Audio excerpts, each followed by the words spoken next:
আমরা যদি সংস্কার প্রক্রিয়ার মধ্য দিয়ে না গিয়ে একটি নির্বাচনে যাই, যে সিস্টেমটা আমাদের চলমান রয়েছে, তাহলে আমরা মনে করি বাংলাদেশে নতুন একটি স্বৈরাচার আবির্ভূত হবে। অর্থাৎ শাসকের যদি পরিবর্তন হয়, শাসকের যে নীতি সিস্টেমের যদি পরিবর্তন না হয়, তাহলে শেখ হাসিনার চেয়ে বড় স্বৈর শাসক আবার বাংলাদেশে আসতে তারা প্রস্তুত হয়ে রয়েছে। এই স্বৈর শাসকদেরকে ঠেকানোর জন্য আমরা রক্ত দিতে চাই না। আমাদের সামনে একটি সুযোগ এসেছে, সেই তাদেরকে প্রবল প্রতিরোধ সৃষ্টি করার জন্য বাংলাদেশে কোনো স্বৈরাচারের, সেটা হলো আমাদের একটি ম্যান্ডেট, সেটা হলো সংস্কার।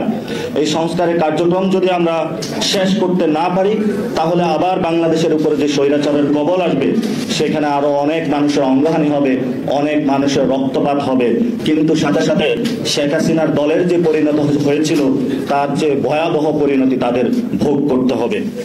আমরা ইতিমধ্যে লক্ষ্য করেছিলাম রাষ্ট্রীয় যে প্রতিষ্ঠানগুলো রয়েছে, আপনারা দেখতে পাচ্ছেন এনবিআর, সচিবালয়, বন্দর থেকে শুরু করে বাংলাদেশের গুরুত্বপূর্ণ স্থাপনাগুলো, যেগুলো তো গত 53 বছরে বিভিন্ন দলীয়করণ অফিস বানানো হয়েছিল, সেগুলো তো এখন তাদের দলীয় এজেন্ডা বাস্তবায়নে বিভিন্ন দল লোকবল তার আন্দোলন চালিয়ে যাচ্ছে। এটা জুলাই গণ অভ্যুত্থানের যে মানুষগুলো নেমে এসেছিল, সংস্কার কার্যক্রমকে ম্যান্ডেট দিয়েছিল, সেই মানুষগুলোর জনগণের সাধারণের বিরোধিতায় গিয়ে তারা বাংলাদেশের বিভিন্ন রাষ্ট্রের টাকায় যে প্রতিষ্ঠানগুলো আছে, সেগুলোকে তাদের দলীয় হাউসে পরিণত করেছে। আমরা তাদেরকে আহ্বান জানাবো, বাংলাদেশের জনগণের কাতারে নেমে আসুন, বাংলাদেশের জনগণের পক্ষে কথা বলুন। বাংলাদেশের জনগণের বিরুদ্ধ জায়গায় আপনারা যদি অবস্থান করুন, তাহলে জনগণ আবার জেগে উঠবে। আরেকটি বিষয় হলো, প্রজাতন্ত্রের যারা কর্মচারী রয়েছেন, তাদেরকে জনগণের নিয়ন্ত্রক বা জনগণের উপরে অটোক্রেটিক হয়ে ওঠা যাবে না। তাদেরকে জনগণের কল্যাণে কাজ করতে হবে, এবং জনগণের কল্যাণে যদি তারা কাজ করে, জনগণ তাদেরকে ভালোবাসা, সে রেসপেক্টের জায়গায় ভবিষ্যতে রাখবে। লাস্ট যে কথাটি বলে শেষ করব, গত 15 বছরে আমাদের বিভিন্ন যে ফোর্সেসগুলো রয়েছে, আর্মি, বিজিবি, পুলিশ, অনেক বাহিনী দ্বারা হিউম্যান রাইটস ভায়োলেশন হয়েছিল। আমরা ইন্টারিম গভর্নমেন্টকে আহ্বান জানাবো, জাতীয় নাগরিক পার্টির পক্ষ থেকে আর্মি, পুলিশ, বিজিবি, র্যাব যারা গণহত্যা অংশগ্রহণ করেছিল, বাহিনীর বিভিন্ন ব্যক্তিবর্গ, তাদেরকে আপনাদের যদি সেই বিচারালয় থাকে, আপনাদের যদি কোড অফ কন্ডাক্ট থাকে নিজস্ব বাহিনী, সেখানে বিচারের আপনারা মুখোমুখি করেন। আর যদি আপনারা না করতে পারেন, আপনারা তাদেরকে সিভিল কোর্টে সোপর্দ করুন। আর যদি সিভিল কোর্টও আপনারা সোপর্দ না করতে পারেন, তাহলে জনতার আদালতে ভবিষ্যতে তাদের বাংলাদেশের বিচার হবে। আমরা তাদেরকে আহ্বান জানাবো। আমরা ইতিমধ্যেই দেখেছি আমাদের বাংলাদেশের সেনাবাহিনী পলিটিক্সের মধ্যে নতুন করে একটি বয়ান জন্ম দিয়েছে। উনি বলেছেন ডিসেম্বরে নির্বাচন হতে হবে। বাংলাদেশের সেনাবাহিনীর এই কথা বলার এখতিয়ার নাই। সেনাবাহিনীর ক্যান্টনমেন্টেই থাকুক, তাদের যে বিভিন্ন ফোর্সের নিয়মিত কার্যক্রম আমরা দেখতে পাচ্ছি, বিএসএফ বাংলাদেশে পুশিং করছে, আমরা দেখতে পাচ্ছি বিভিন্ন দেশের অপারেটিভগুলো অ্যাক্টিভ রয়েছে, সেগুলো তারা নিয়ন্ত্রণ না করে বাংলাদেশের জনসাধারণকে তারা আয়নাঘরে রেখেছিল, গুম করেছিল, খুন করেছিল। সেগুলো বিচার প্রক্রিয়ায় না গিয়ে যখন আমরা একটি সংস্কার প্রক্রিয়ার মধ্য দিয়ে একটি নতুন বাংলাদেশ বিনির্মাণের পথযাত্রা শুরু করেছিলাম, সেটা বাধাগ্রস্ত সৃষ্টি করার জন্য বিভিন্ন বক্তব্য দিয়ে যাচ্ছে। সেজন্য আমরা তাদেরকে আহ্বান জানাবো যে মিলিটারিকে পলিটিক্স থেকে সেপারেশন করতে হবে, এবং বাংলাদেশের যে আর্মড ফোর্সেস রয়েছে সেখানে তাদের একটি সংস্কার প্রক্রিয়ার মধ্যে দিয়ে যেতে হবে। গত 15 বছরে আমরা দেখেছি ক্যান্টনমেন্টের রোডগুলো অনেক প্রশস্ত চওড়া হয়েছে, উঁচু উঁচু দালান উঠেছে, বড় বড় বিল্ডিং উঠেছে, কিন্তু তাদের কাছে কোনো আমরা অস্ত্র দেখি নাই। তাদের প্যাডগুলো অনেক ভারী হয়েছে বসে বসে, তাদের আমরা মার্চ করতে দেখি নাই, বিভিন্ন মহড়াগুলো দেখি নাই। আমরা তাদেরকে আহ্বান জানাবো, জনগণের আপনারা সৈনিক, জনগণের পক্ষে আপনাদেরকে থাকতে হবে, এবং জনগণের পক্ষে যদি লড়তে হয় আপনাদেরকে নতুন বিশ্ব মঞ্চে যে কলা কৌশলগুলো এসেছে, নতুন নতুন সেই জায়গাগুলো রপ্ত করে আপনাদের সেই জায়গায় আপনারা প্রশিক্ষিত হন। রাজনীতিতে আপনারা কোনো মেডলিং করতে আসবেন না। আমরা দেখতে পাচ্ছি অনেক যারা ডিসিপ্লিনারির অভাবে সেনা কর্মকর্তা অবসরপ্রাপ্ত হয়েছে, তারা তাদের নিজস্ব এজেন্ডা বাস্তবায়নে বিভিন্ন রাজনৈতিক দলে যোগ দিয়ে বাংলাদেশে অস্থিরতা সৃষ্টি করার জন্য পায়তারা চালাচ্ছে।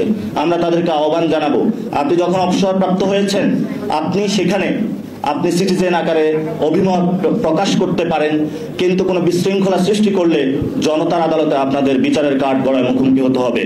আমরা দেখতে পাচ্ছি বিভিন্ন বাহিনীগুলোতে অসন্তোষ বিরাজ করছে, সেখানে আমরা দেখতে পাচ্ছি মেধার ভিত্তিতে পদোন্নতি না দিয়ে বিভিন্ন জায়গায় দলীয় এজেন্ডা এখন এই পদ বেচা বিক্রি হয়েছে।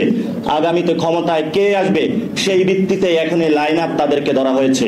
আমরা সেই ফোর্সেসের যারা প্রধান রয়েছে তাদেরকে বলবো মেরিটোক্রেসির ভিত্তিতে নিয়োগ মেধা চালু করুন। যদি না করেন তাহলে বাংলাদেশের যে জননিরাপত্তা, বাংলাদেশের যে গণরক্ষা সেটা ভেঙে পড়বে।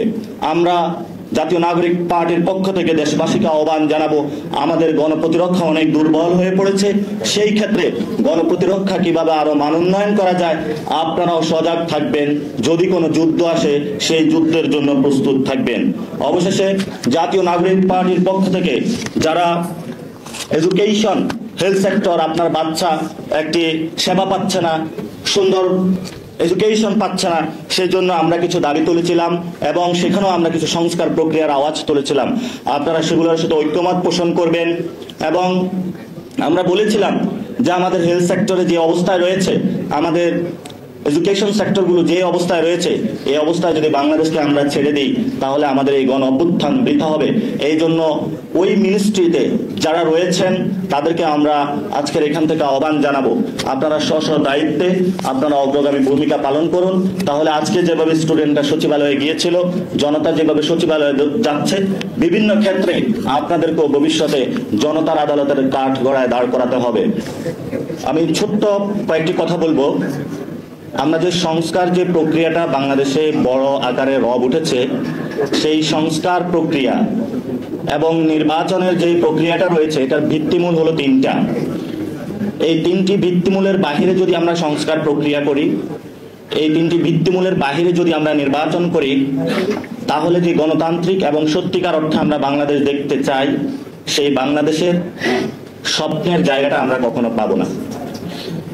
এই তিনটি জায়গাটা হলো বা ভিত্তিমূল হলো যেটা আমাদের স্বাধীনতার ঘোষণাপত্রে ছিল, এবং সেই ঘোষণাপত্রে যার জন্য হলো বীর বাঙালিরা ৭১ সালে পাকিস্তানের হানাদার বাহিনীর বিরুদ্ধে বাংলাদেশের প্রতিটি গ্রামাঞ্চল, নগরাঞ্চল হলো লড়ে উঠেছিল, এবং আমরা একটি স্বাধীন শক্তিশালী রাষ্ট্র হিসাবে দক্ষিণ এশিয়াতে হিন্দুত্ববাদী ভারতের যে ন্যারেটিভ ছিল সেটার উপরে আজও দাঁড়িয়ে আছি। সেই তিনটি ভিত্তিমূল হলো, একটি হলো সাম্য, আরেকটি হলো মানবিক মর্যাদা, আরেকটি হলো ন্যায় বিচার। এই তিনটি জিনিসকে বাইপাস করে যদি আমরা সংস্কার করি, নির্বাচন করি, তাহলে আমরা মনে করি ৭১-এর যে আমাদের স্বাধীনতার যে ঘোষণাপত্র ছিল সেই ঘোষণাপত্রের অবমাননার শামিল। এই তিনটি সাম্য, মানবিক মর্যাদা এবং ন্যায় বিচারকে বাইপাস করে যদি নির্বাচন করা হয়, সংস্কার করা হয়, তাহলে আমরা মনে করি আমাদের যে স্বাধীনতার ঘোষণাপত্র রয়েছে সেই ঘোষণাপত্রের সাথে গাদ্দারি। এই গাদ্দারি যে দলে করুক না কেন, যেই পক্ষ করুক না কেন, সেটার জন্য তরুণ যুব বাংলাদেশের তরুণ তরুণী আলেম সমাজ সর্বদা অগ্রগামী সৈনিক হিসাবে পালন করেছিল তাদের যাত্রাটা, ভবিষ্যতেও থাকবে।